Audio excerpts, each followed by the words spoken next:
Cataclismo, or should I say World of Cataclismo. This game is currently in early access. Items discussed in this review are subject to change. Cataclismo makes you feel like Age of Empires and Legos secretly hooked up behind your back, and now you're stuck with the aftermath. Cataclismo is classified as a strategy, early access, double strategy RTS game. I wonder what CSS property produces that RTS font. Cataclismo was developed by Digital Sun. The story, honestly, I cared so little about the story in favor of the gameplay that what I understood after 15 hours of gameplay is that you're part of this world-destroying event. There is mist everywhere, which is terrible, and you're part of the last city trying to reclaim lands against the horrors.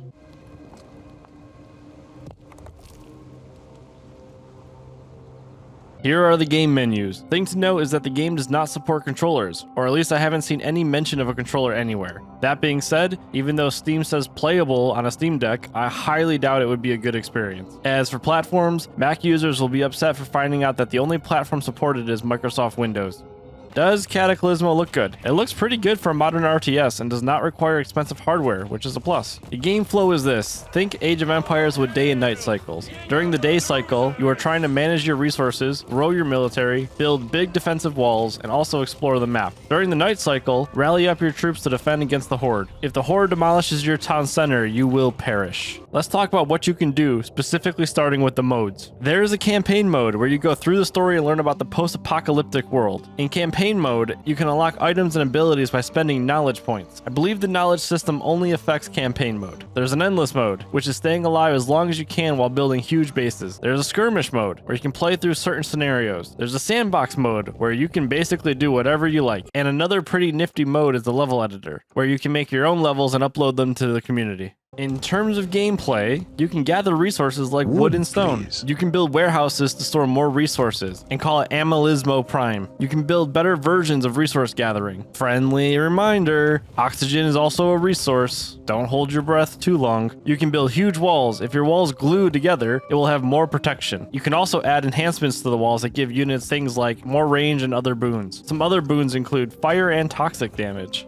You can make multiple different traps for the horrors to walk into. Pro tip, you can click and drag to make a line. You can do this with all the materials. You can expand your craftable space by placing these bonfires. You can build houses to have more babies in. And you can even build on top of your houses. Hell, you ever want a bonfire on your house? Of course, you can build a barracks and military units. You can have units like an archer, Mr. Lobmaster 9000, and others. You can explore the map and gather packs of resources. Your town can level up if you meet all the requirements. Here's an example of your units getting boons. And don't forget, you can always fast forward and even pause time. There's this neat little feature called blueprints, which allows you to pull community-made blueprints or create your own for fast building of common structures. Your town center can even growl. Don't worry for you dirty RTS players, you can still micro with keyboard commands. And of course, you will defend your bases from the Horde. There are a bunch of enemies that will require different defenses to manage against. Let's go through a few. You start fighting vermin in the beginning. They are these little melee fighters that can swarm. You also have furies, medium-sized horrors that are really fast. You will also encounter blisters that are like Japanese kamikaze pilots, and there's a whole bunch more enemies. The only multiplayer aspects I have seen are sharing levels or blueprints with the community. Cataclismo earns points with FlipBros by not having pay-to-win ideas implemented in the game. In light of cosmetics, I don't remember seeing cosmetics in this game while playing, so you won't be able to dress up your units. Our first cool moment is that the blueprint feature really changes the way you play RTS games. It's such a pain to recreate common structures by hand, and this solves that problem completely. One not cool is the camera motion. I had a lot of trouble moving the camera around well enough to get to where I wanted to see the first time. I don't remember having this problem with games like Age of Empires, but who knows, maybe I'm just old now. Another not cool is the UI interaction with knowledge points. I mean, what's the point of this first click? It just moves the camera to the book. It would be better if it just opened the book. One more cool item though is the tutorials. The tutorials were really useful while playing through the campaign, and they're in-depth and easy to use.